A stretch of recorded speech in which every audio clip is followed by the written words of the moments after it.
Silk city of India के नाम से भी जाना जाता है। सिल्क की रौनक घट चुकी है। सिल्क का कारोबार है ना, ये सिर्फ पूंजीपतियों के हाथ का कठपुतली रह गया है कि फलानी तो इतना में ही बिन रहा है, आपको इतना में ही बिनना है, अगर नहीं बिनना है तो जाओ। दुनिया किसानों के बारे में सोचते हैं, लेकिन तन ढकने वाले के विषय में कोई नहीं सोचते हैं। बुनकरों को इसका कोई बेनिफिट नहीं है। सारा मलाई जो है पूंजीपति खाते हैं। आज हम दूसरे के द्वार पर जाते पूंजीपतियों के आगे हाथ जोड़ते हैं कि बाबू हमको काम दीजिए। इसको बिल्कुल नहीं करना चाहते हैं। कारण यही है कि इसमें पेट भर पाना, अपनी पेट भर पाना मुश्किल है, तो हम परिवार की पेट भर कैसे भर पाएंगे। रात में काम कर रहे थे, मशीन में करंट लगने से सट गए, वो मर गए। कोई बीमा की कुछ नहीं, बुनकरों को कुछ नहीं मिलता है। पूरा का पूरा परिवार काम कर रहा होता है और महीने के 12-15 हज़ार, शायद उससे भी कम शायद वो कमा पाते हैं, उतनी भी आमदनी उनकी नहीं होती।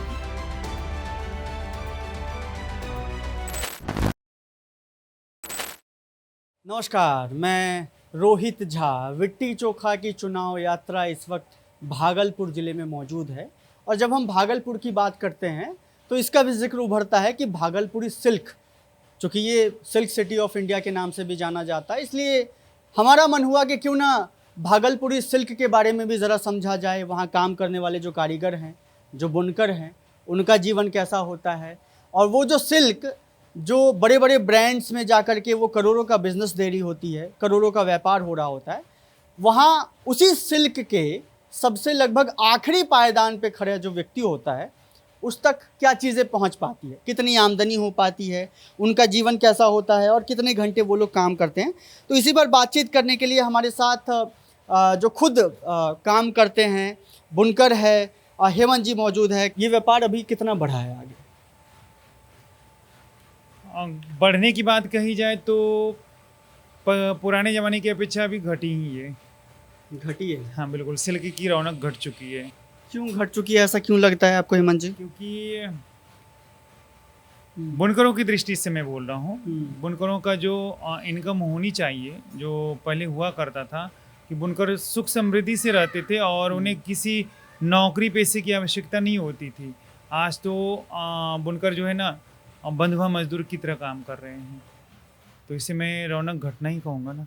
अच्छा, ज़रा मैं सिलसिलेवार तरीके से समझना चाहता हूँ हेमंत जी कि यहाँ पे क्या प्रोसेस होता है। आपका काम है यहाँ पे, जो बुनकर का काम है आपका, लेकिन इसके पहले का क्या प्रोसेस होता है, इसके बाद वाला क्या प्रोसेस होता है? पहले का और बाद का प्रोसेस हम लोग ही करते हैं।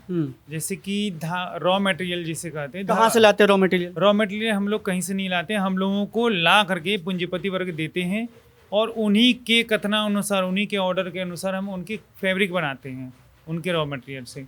जैसे कि रॉ मटेरियल आता कहाँ से है? जो बिजनेस व्यापारी वर्ग है उनको कहाँ से मिलता है? उनको मिलता है दक्षिण से आता है, बेंगलुरु से, और फिर क्या कहता है इधर कोलकाता से भी आता है और दिल्ली से भी आती है कुछ मटेरियल, और फिर चाइना से भी आते हैं, जैसे चाइना सिल्क है या तसर सिल्क है, वो सब चाइना से आता है। वहाँ आया, वो व्यापारी वर्ग के पास गया। उसके बाद फिर व्यापारी वर्ग हम लोगों को अपने ऑर्डर के अनुसार धागा देते हैं कि हाँ मुझे फलाना इतना 100 मीटर है या इतना 1000 मीटर है, ये आपको बनानी है, और इतना धागा में काउंट करके दिया, वजन करके। वो क्या कीमत होती है उसकी लगभग, अगर मोटा अगर अंदाज़ा देना चाहे, कैसे खरीदते हैं रॉ मटेरियल वो लोग? तो अभी जो तसर की कीमत चल रही है 7,500 रुपये पर किलो के हिसाब से चल रही है, और विस्कोस जो चल रहा है वो 300 रुपया 350 रुपये किलो चल रही है।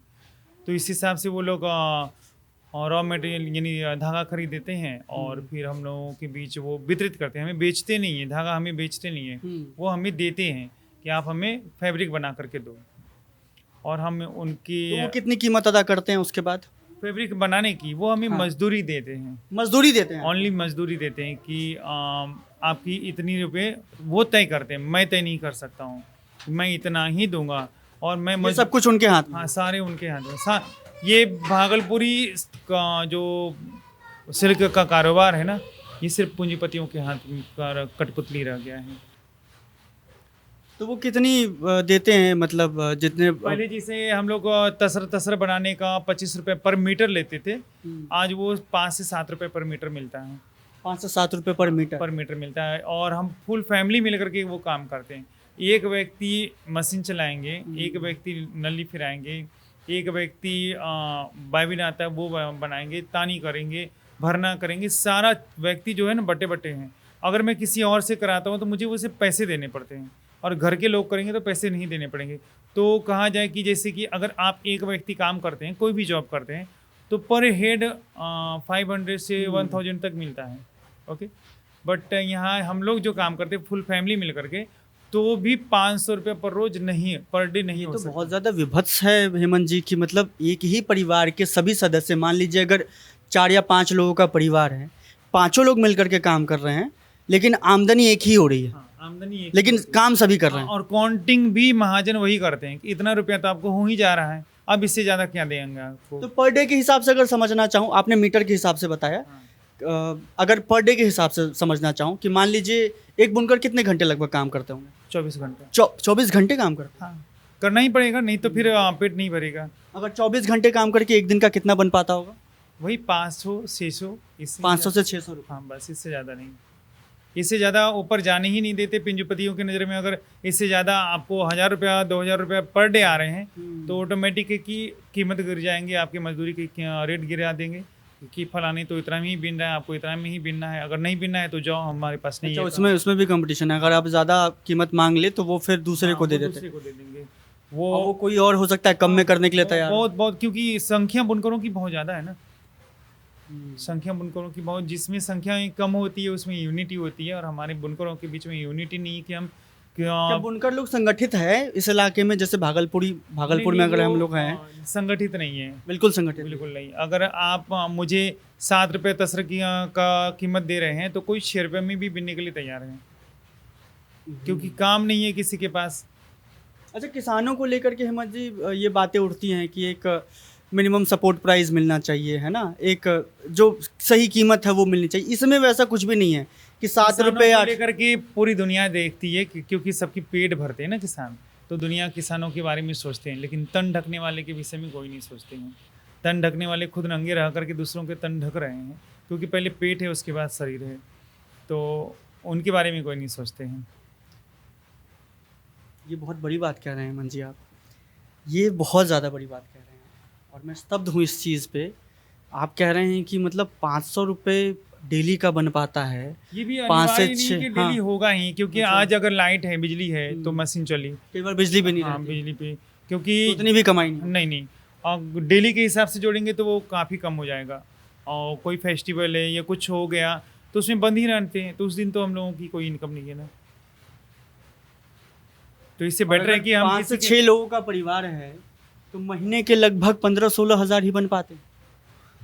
15-16 हज़ार बहुत बोल दिए, इतना भी नहीं बन इतना भी नहीं बन पाता, क्योंकि डेली काम नहीं होता, 30 दिन काम नहीं होते। आप जैसा कि कह रहे थे, कई बार त्योहारों में बंद रहता है, लाइट नहीं अभी रहती। अगर उतर जाएगी, ये बीम खाली होने वाली है, वो खाली होगा तो इसकी फिर प्रोसेस होने में 1 वीक लग जाते हैं, तैयार होंगे फिर इस पर आएंगे, तो वो 1 वीक तो वो बंद रहा, तो उसके पैसे कहाँ जाएंगे, उनके पैसे कौन देंगे। आप लोगों का ऐसा कोई इंसेंटिव मॉडल नहीं है कि आपने ज़्यादा बना दिया या आप ज़्यादा काम कर लिए? ज़्यादा काम कर लिया तो मैंने बताया ना कि फिर वो हमारी रेट ही गिराएंगे, और मेरे सिर्फ नहीं गिराएंगे, एक का रेट गिरेंगे तो सबका रेट गिरेंगे। तो वैसा किसी कोई नहीं कर सकता है कि एक के साथ सभी बुनकरों के पेट पे लात मारा जाएगा। अच्छा हेमंत जी, आप क्या क्या बनाते हैं यहाँ पे? जैसे तमाम मशीनें लगी हुई हैं, अभी क्या क्या चीज़ें बनाते हैं आप? अभी तो फिलहाल ये भागलपुरी लुंगी है और ये भागलपुरी सिल्क चादर है। ठीक है। और हम लोगों को कोई निर्धारित नहीं कि मैं यही बनाऊंगा, हम लोगों को जो भी ऑर्डर आता है, जो भी कुछ सबसे भी। ज़्यादा ऑर्डर किस चीज़ की आती है? सबसे ज़्यादा तो भागलपुरी चादर का, भागलपुरी गमछे का, और उसके बाद तब भागलपुरी साड़ी का आता है। इन सब चीज़ का ज़्यादा ऑर्डर आता है। और ये ऊंची कीमतों पे जा करके आगे बिक रहा होता है। अगर इसी चादर को, ये चादर अगर आप हमारे चंपानगर से लेंगे, हमारे यहाँ के पूंजीपतियों से लेंगे, तो वो 250 से 300 तक में आपको आराम से मिल जाएंगे, पूरा फिनिश करके, पैकिंग वगैरह करके। और इसी को भागलपुर के ही मार्केट में जा करके लेंगे, बगल में 2 से 3 किलोमीटर पे भागलपुर मार्केट है, वहाँ जा करके लेंगे तो इसकी कीमत 700 से 900 हो जाती है। ऑनलाइन लेंगे तो 900-1200, और बाहर जा करके और भी कीमत बढ़ जाती है। पर बुनकरों को इसका कोई बेनिफिट नहीं है, सारा मलाई जो है पूंजीपति खाते हैं। और वो ज़्यादातर जो पूंजीपति होते हैं वो बिहार के होते भी नहीं है, नहीं, बिहार के नहीं होते वो दूसरे राज्यों के हाँ, वो होते दूसरे राज्यों के होते हैं। पर यहाँ के बुनकरों से काम करवा करके सारा पैसा वो ले जाते हैं। जब ये पूंजीपतियों का शासन नहीं था हमारे पापा लोग के ज़माने में, तो वो हमारे पापा उस लोग वक्त कैसे चलता था? बहुत अच्छा, बहुत ही रौनकमय था। मतलब सभी महाजन खुद द्वार पर खड़े रहते थे कि मेरा कपड़ा बना दीजिए, हमको इतना कीमत इतना पैसा दे रहा हूँ, मेरा बना दीजिए। वो बढ़ा करके पैसा देने के लिए तैयार थे। आज हम दूसरे के द्वार पर जाते, पूंजीपतियों के आगे हाथ जोड़ते हैं कि बाबू हमको काम दीजिए। अब कौन सी पीढ़ी है जो ये काम कर रहे हैं? हमारी तो ये अब पुश्तैनी है, न जाने कितने वर्षों से, कितने हजारों काम वर्षों चला से रहा है। आपके चल पिताजी, जा रहा है। दादाजी सब यही काम? सब इसी में ये जो समाज बसी हुई है इसे लाखराज समाज कहते हैं। तो एक मनसा देवी का आता है का स्टोरी, जो बिहार की स्टोरी है। तो उसमें चंद्रधर सौदागर की बारे में बात आती है। तो चंद्र सौदागर जो थे वो कपड़े ही बनाने का काम करते थे। उनके बारे में कहा जाता है, जो कथाओं में भी वर्णन है, कि वो बहुत बड़े व्यापारी थे, इतने बड़े व्यापारी थे, वो बुनकर ही थे, लेकिन वो उनके पास इतनी संपत्ति थी, वो फाइनेंस करते थे विदेशों तक, और सोने के जहाज था उनके पास, तो इनकम थी तभी तो था। अब ये चीज़ें जो है ख़त्म हो चुकी हैं। बिल्कुल बिल्कुल खत्म। अच्छा हेमंत जी, एक सवाल और आपसे पूछना चाहूँगा कि अगर आपको कोई दूसरा मौका मिले, कोई दूसरी नौकरी करने का मौका मिले, या कोई दूसरा काम ही करना पड़े, अगर आपको अवसर मिले, तो क्या फिर भी आप यही करना चुनेंगे या कुछ और नहीं, करेंगे? मैं कुछ और ही चुनूंगा। कुछ और करना चुनूंगा। ये करना बिल्कुल नहीं चुनूंगा। कि आपको मैं बता दूं कि हमारे समाज में लगभग अब सभी यहाँ से पलायन कर रहे हैं। कुछ कोई सरकारी जॉब में जा रहे हैं, कोई प्राइवेट जॉब में जा रहे हैं, लेकिन हाँ, यहाँ से धीरे धीरे छोड़ते जा रहे हैं। दूसरी मजदूरी कर लेते हैं, लेकिन ये नहीं करना चाहते। ये नहीं करना चाहते। आज की जो युवा पीढ़ी है इसको बिल्कुल नहीं करना चाहते हैं। कारण यही है कि इसमें पेट भर पाना, अपनी पेट भर पाना मुश्किल है, तो हम परिवार की पेट भर कैसे भर पाएंगे? आपके बच्चे भी हैं?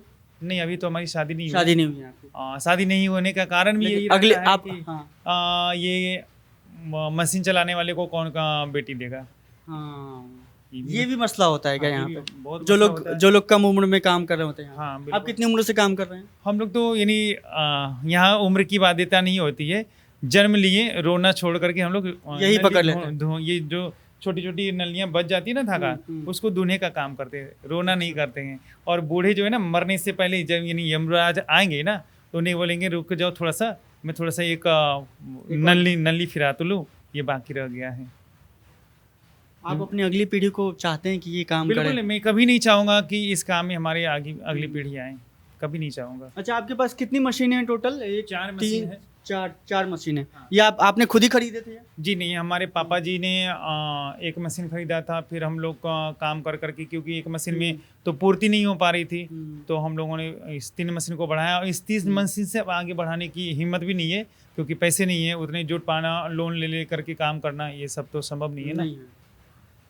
क्या कीमत होती है मशीनों की? ये मशीन अगर नहीं लेंगे तो बिहार में मिल जाती हैं ये मशीनें? हाँ, बिहार में अवेलेबल है। मतलब ये सेकेंड हैंड ही आती है बाहर से, जो फैक्ट्री बिक गई वो सेकेंड हैंड बिहार में आकर के बिकती है। क्योंकि ये बाहर के लोग जो है ना, बाहर आपका मेरठ वगैरह दिल्ली सब में ये पुरानी मशीन नहीं चला पाते हैं। यहाँ के लोग टेक्निकल माइंड के होते हैं, ये कुछ भी जुगाड़ करके चला अभी लेते इससे हैं। एडवांस मशीनें आ गई हैं क्या? हाँ, वो 17 लाख 18 लाख स्टार्टिंग है, और इनका 1 से 1.5 लाख तक है कीमत। वो 17-18 लाख रुपए में आता है और ये 1 से 1.5 लाख में आता है। हाँ, तो यहाँ पर जितने भी बुनकर है सबके पास यही मशीन है? लगभग मतलब 99% ये मशीन है। 1 से 2% जो है ना अभी एडवांस मशीन, जो पूंजीपति लोग हैं ना, वो लोग ये उनके पास आ हाँ, ये लोग क्योंकि वो बुनकर लोग जो होते हैं अफोर्ड वो भी मशीन अपने एक फैक्ट्री में रखते हैं। उनके यहाँ जैसे कि अब हमारे पास काम नहीं है, हमारे पास कोई ऑर्डर नहीं, लेकिन उनके पास हमेशा ऑर्डर आता है पूंजीपतियों के पास। वो अपने फैक्ट्री को बंद नहीं होने देता है। वहाँ फिर उसके दहलीज पर जा करके हम 8 घंटा 10 घंटा 12 घंटा 16 घंटा जितना भी मेरी क्षमता है उतना मैं उसकी दहलीज पर जा करके मशीन चलाऊँगा, काम करूँगा। तो वो मुझे ये अभी जो मुझे जैसे मैंने कहा कि 7 रुपये मीटर देगा, तो वहाँ मुझे 3.5 रुपये मीटर देगा उसकी दहलीज पे काम करेंगे, तो यानी और भी घट जाएगा। तो उसमें मेरी पूंजी नहीं लगेगी, मेरी मशीन का कोई कीमत नहीं लगेगा, तो वो मुझे आधे पैसे पे और काम करवाएंगे। अच्छा, ज़रा मुझे एक बार प्रोसेस समझाइए ना, मशीनों में कैसे धागा आ रहा होता है, एक बार ज़रा दिखाइए ना। हाँ, जैसे कि ये कैसे, ये पहले से मिलता है, ये जो इसमें पूरा धागा जो आया हुआ है? नहीं कैसे? ये देखिए, ये हुआ कोरा, ये पूरा धागा ये रॉ ये खरीदते रॉ, हैं, ये विस्कोज दिया जाता है ये आपको? विस्कोज है, ये मुझे दिया ठीक गया। है। उसके बाद इसमें कलर हुआ, ये आप इसमें खुद ही करते हैं? हाँ, सारा कुछ स्टार्च भी करना होता है। उसके बाद वो बाइबिन देखो, बाइबिन होगा नहीं, ये सब कुछ आपके इसको ये जो डाई करना होता है ये भी आपके जिम्मे सारा सारा ओरिजिनल कलर यही है? हाँ, रियल ये कलर किया गया है? हाँ, ये कलर किया गया, स्टार्च भी है इसमें। फिर इसको बाइबिन भरा जाता है इसमें, फिर इसको ड्रम में डाला जाता है, एक एक धागा करके ड्रम में। तब फिर ये जो पीछे बीम देख रहे हैं ना, हाँ। ये खाली बीम पड़ी हुई है, हाँ। इसमें वो ड्रम से इसमें लपेटा जाता लपेटा है। जाता है। फिर एक एक धागा करके इसको भरना कैमरा पड़ता पर्सन है। जरा घुमा करके दिखाएं एक बार वहाँ पे, वो ड्रम दिखाएं जरा। अच्छा, इसमें जिस कलर का आपको बनाना है हाँ, उस कलर के धागे आप इसमें लपेट रहे हो? हाँ, वो कलर का, वो जैसे कि डिजाइन कोई बनाना है, जैसे आपका नाम लिखना है या कोई फूल पत्ती बनाना है, तो उस हिसाब से मुझे धागा कलर करना पड़ेगा। उस हिसाब से मुझे काउंट करके एक एक धागा को ये ड्रम में लपेटना है, काउंट करके। उस काउंट करके फिर इस बीम में लपेटने के बाद इसमें उतने उस हिसाब से ये जितनी हमारे यहाँ देख रहे होंगे, ये सब एक्स्ट्रा पड़ा हुआ है। और भी बहुत सारी चीज़ें जो क्या ये सब देख रहे हैं ना, इसमें 2 ही लगा हुआ है और इसमें 8 पीस लगा हुआ है। तो ये काउंट करके हम लोगों उसको डिजाइन तैयार करके तब बनना, इसमें भरना बहुत समय लगता होगा? हाँ, बहुत समय लग जाता है। अगर आप मुझे कहेंगे कि मेरे लिए एक साड़ी बना दीजिए, 1 साड़ी, तो वो कभी नहीं, कभी संभव नहीं, कभी संभव नहीं है। उसके लिए आपको 100 साड़ी कम से कम थोक में ऑर्डर बनाना देना पड़ेगा। हाँ, अच्छा, 100 साड़ियों को बनाने में कितना समय लग जाता होगा लगभग, अगर आप आज से काम शुरू करें, रॉ मटेरियल से लेकर के? ये रॉ मटेरियल हाँ, आज आप दिया मुझे मैंने, बोले कि 100 साड़ियाँ मुझे चाहिए, कितना समय लग जाएगा? 100 साड़ी का 1 मंथ से अधिक 1 महीने से ज़्यादा का मतलब? हाँ, क्योंकि इसमें प्रोसेसिंग करना है, सारा काम प्रोसेसिंग करने के बाद ये जरूरी नहीं कि हम मशीन पे डालें और चलना चालू हो गया, क्योंकि कोई भी चीज़ को डालने के बाद उसको मशीन में चालू करने में भी समय लगता है। वो कौन सी मशीन है, जरा दिखाएं एक उसको बार नलनी जरा। फिराने का मशीन कहते हैं। क्या कहते हैं इसे? हम लोगों की लोकल भाषा में तो नलनी फिराने की मशीन कहते हैं। ये जो देख रहे हैं, ये सब जितने इनके में, ये तो पावर लूम हो गए। पावर लूम के सपोर्टिंग मशीन हुई ये, अच्छा। जिसको नली मशीन कहते हैं। एक और मशीन होता है जिसको बाइबिन मशीन कहते हैं, जिसका ये है ड्रम होता है, वो भी सपोर्टिंग मशीन है। और उससे एक एक यानी एक धागा निकलेगा ना, इसको तो पूरा ऐसे लपेट नहीं सकते हैं, इससे धागा निकाल करके ये नली में फिर आया जाता है, फिर तब मशीन पे तब ये चलता है। मशीनें हाँ, चलते हैं। तब मशीनें चलती है। तो सभी मशीनों में अलग अलग चीज़ें बन रही है हेमंत जी? हाँ, अभी तो फिलहाल क्योंकि ऑर्डर को पूर्ति करने के लिए मुझे सब में एक जैसा मटेरियल डाले हैं, ताकि हम ऑर्डर को पूरा सकें। ठीक है, अभी क्या बना रही हैं आप? ये हम भागलपुरी चादर बना रहे हैं, 3D चादर का इसको। 3D चादर? हाँ, ये भागलपुरी 3D चादर, इनकी डिजाइन हम लोगों ने तैयार किया था कोरोना काल के पहले, और बहुत मार्केट में पकड़ गए। और ये भागलपुरी लुंगी है। भागलपुरी चादर की खास बात ये है ना कि जैसे कि ठंड में आप ब्लैंकेट के ऊपर में डाल करके सो गए तो आपकी ब्लैंकेट बहुत गर्म हो जाएगी। अच्छा। और अगर इससे गर्मी की, बहुत जेठ की गर्मी हो, बहुत लू बरस रही हो, उसमें आप ओढ़ करके सोएंगे तो ये गर्म हवा को ठंडी करके देती है आपको। अच्छा। तो ये गर्मी में भी काम आती है और ठंड में भी काम आती है। हेमंत जी, ये ज़रा बताइए मुझे, वो चीज़ें तो मैं समझा, सरकार की तरफ से कुछ मदद मिल पाती है क्या? क्योंकि मैं थोड़ा सा इस तरीके से आपको समझाना, प्रश्न ज़रा फ्रेम कर लूँ मैं, कि मखाने को लेकर के बहुत सारी चीज़ें हुई अभी, है ना, मौजूदा वक्त में हुई। पिछले साल बजट में जो है सरकार की तरफ से ये भी कहा गया कि मखाना बोर्ड का हम गठन करेंगे, है ना, GI टैग भी मिला। उसी तरीके से मैं जब मिथिला गया था तो वहाँ पे मिथिला पेंटिंग को लेकर के कई सारी चीज़ें अभी सरकार की तरफ से की जा रही है। भागलपुरी सिल्क को लेकर के क्या सरकार की तरफ से ऐसे कोई आश्वासन दिया गया, वादा किया गया कि हम इसको आगे बढ़ाएंगे, या जो हमारे बुनकर वर्ग के जो लोग हैं उनकी बेहतरी के लिए हम कोई चीज़ करेंगे, ऐसा कुछ हुआ है क्या? हमारे जन्म से लेकर के अब तक तो मेरे मस्तिष्क में ऐसा कुछ भी नहीं हुआ, किसी सरकार ने नहीं की है। और इसके पहले भी हमारी किसी सरकार ने ऐसा नहीं किया था। आज़ादी के पहले या आज़ादी के बाद थोड़ा बहुत कुछ सरकारों ने ध्यान दिया था। उसके बाद आज़ादी के पहले हाँ, उसके क्या चीज़ें हुई थी उस वक्त? जैसे कि धागे का कंट्रोल बना था, सरकार की तरफ से धागा दिया जाता था, सरकारों की तरफ से ही फिक्स रेट पे दिया जाता था। हाँ, उनकी रेट से दी जाती थी। तो उस समय मैंने कहा ना कि लोग जॉब नहीं करना चाहते थे, ये वर्क काम करना चाहते थे, तो वो सुनहरा मौका था, मुनाफे का सौदा था। मुनाफे का सौदा था। और अभी भी हम लोग यही चाहते हैं कि अगर बुनकरों को बचाना है, भागलपुर के सिल्क के अस्तित्व को बचाना है, तो सरकार को एक हाट देना होगा, बुनकर हाट। उसको हमें कच्चा माल भी वो तैयार दे, रॉ मटेरियल, और मेरी जो बनाई हुई माल है वो भी वो खरीदे उचित मूल्य पर, तभी ये बुनकर बच सकेंगे और जो बिचौलिए हैं उनसे मुक्ति मिल सकेगी, पूंजीपतियों से मुक्ति मिल सकेगी। तो ऐसी तो कोई भी प्रावधान अभी तक तो हम लोगों को नहीं दिखा, कुछ भी नहीं दिखा है अभी तक। चुनाव होने वाले हैं हेमंत जी, चुनाव तो क्या लग रहा न है इस जाने बार? कितने बार हुए और कितने बार गए। हर बार वादे नए नए होते हैं और फिर भूल जाते हैं। चुनाव की तो बात ही ना करें, नेता है, वोट देना है, लेकिन सही कैंडिडेट कभी नहीं मिलता है। भागलपुर की तो नसीब ही खराब है, उन्हें तो कभी नहीं सही कैंडिडेट मिलता है। अच्छा हेमंत जी, जब लोग महानगरों में बैठ करके जो है भागलपुरी सिल्क की बात करते हैं, भागलपुर से बने हुए कपड़ों की बात करते हैं, तो उनकी आंखों में बहुत चमक होती है। लेकिन आप लोगों का जब मैं जीवन देख रहा हूँ, काफ़ी अंधकार में है। इस कमरे में भी जहाँ पे जो बुनकर लोग बैठ करके काम कर रहे हो, तो काफ़ी अंधकार में है।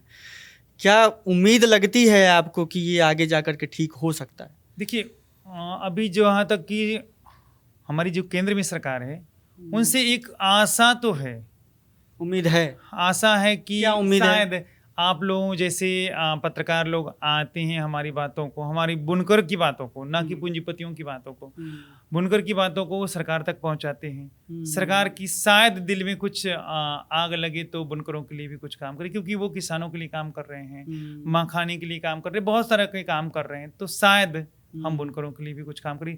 अभी आपको मैं बता दूं कि ये मशीन चलाते चलाते अगर मेरा एक्सीडेंट हो जाए, ये शटल निकल जाती है, अपने आप निकल जाती है। वो तो कहीं पे भी धागा फंसेगा निकल जाएगी। वो मेरी आंख में लगेगी, मेरी हार्ट में लगेगी, कहाँ लगेगी पता नहीं। ऐसे दुर्घटना भी होती है बहुत बुनकरों के साथ? दुर्घटना होती है, बहुत सारे अपंग। मेरी देखिए ये उंगली मेरी कटी है मशीन में ही। तो कब कटी थी ये तो मेरे बचपन में ही कटी थी। अच्छा। तो ऐसी बहुत सारी दुर्घटनाएं होती रहती है। एक हमारे चचेरे भैया थे, वो मशीन में करंट लगने से, रात में काम कर रहे थे, मशीन में करंट लगने से सट गए, वो मर गए। कोई बीमा की कुछ नहीं, बुनकरों को कुछ नहीं मिलता है। तो हम लोगों को इससे दुर्घटनाएं होती है, कोई बेनिफिट नहीं होता है, कोई मर जाते हैं, कुछ भी हो जाता है, कोई अपंग हो जाता है, बहुत सारी चीज़ें होती है। उसके लिए भी सरकार अगर चाहे तो सोच सकती है। क्या प्रोसेस है?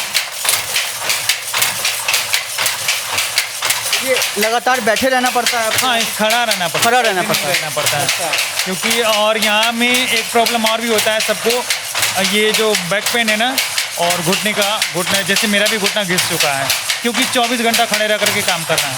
बैठने की कोई व्यवस्था बैठेंगे तो फिर काम ही नहीं होगा। नहीं हो पाएगा।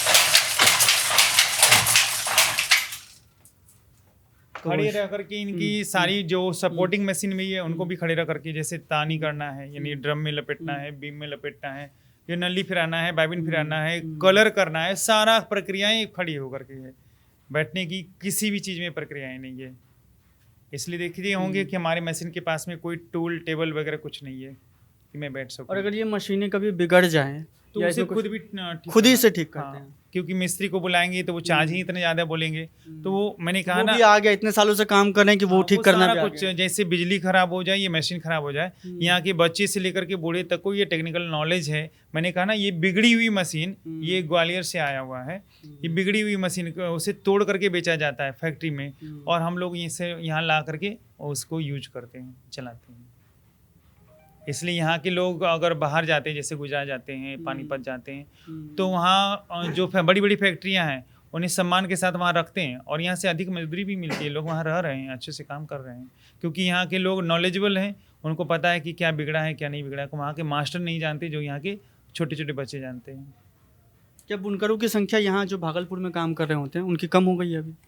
हाँ, कम तो हुई है, बट अभी भी लाखों की संख्या में है। अभी भी लाखों की संख्या में है। हाँ, अब वो इसी आस में है कि सरकार कभी उनके लिए कुछ, उम्मीद तो है, उम्मीद पे ही जीवन चलती है। अभी भी उम्मीद है। अभी जो सरकार आई है इससे तो काफ़ी उम्मीद है। अब ईश्वर कृपा करे, शायद सरकार हमारी बातें सुने। चलिए, ये हेमंत जी की आंखों में जो उम्मीद है उसे आपको देखनी चाहिए, और हम तमाम ऐसी तस्वीरें लगातार दिखा रहे हैं। मखाने की भी बात हो रही थी। मखाने की भी जब आप बात करते हैं तो तमाम सरकारी दावे वादे आपको दिखाई देते हैं, लेकिन पायदान पे खड़े आखिरी व्यक्ति तक जब आप पहुंचेंगे, जो लोग एकदम निचले तबके पे काम कर रहे होते हैं, जहां से मखाना निकल रहा होता है, उनकी स्थिति अलहदा है। पूरा परिवार काम कर रहा होता है, महीने के 12-13 हज़ार वो कमा पाते हैं, शायद वो भी नहीं होता, और वो सालों साल काम भी नहीं होता। उसी तरीके से आप जब भागलपुरी सिल्क को लेकर के जब आप आ रहे होंगे, जो बुनकर लोग काम कर रहे होते हैं, उनका जीवन भी अलग है।